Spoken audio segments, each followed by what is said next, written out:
یہ کہانی ہے ایک عقل مند چڑیا اور ایک چلاک کوے کی۔ ایک دفعہ کا ذکر ہے، ایک خوبصورت جنگل میں بہت سے پرندے رہتے تھے۔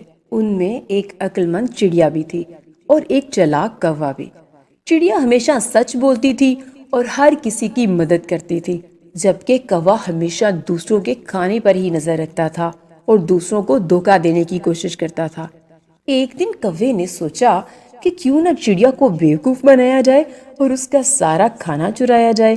کوے نے ایک منصوبہ بنایا کہ وہ چڑیا کو دھوکہ دے کر اس کے بہترین بیج چرا لے گا۔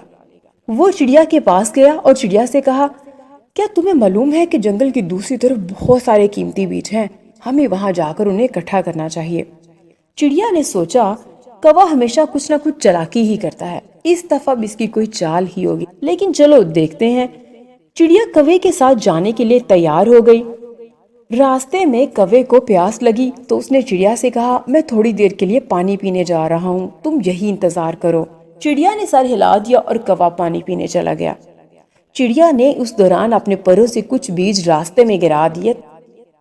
جب کوا واپس آیا تو وہ دونوں جنگل کی دوسری طرف پہنچے تو چڑیا نے دیکھا کہ وہاں تو کچھ بھی نہیں تھا۔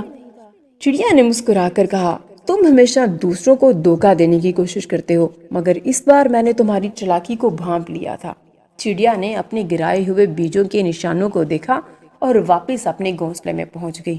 کوے کو اپنی غلطی کا احساس ہوا اور اس نے چڑیا سے معافی مانگی۔ تو اس کہانی سے ہم نے سیکھا کہ دھوکہ دہی ہمیشہ نقصان دہ ہوتی ہے۔ ہمیں ہمیشہ سچ بولنا اور ایمانداری سے کام کرنا چاہیے۔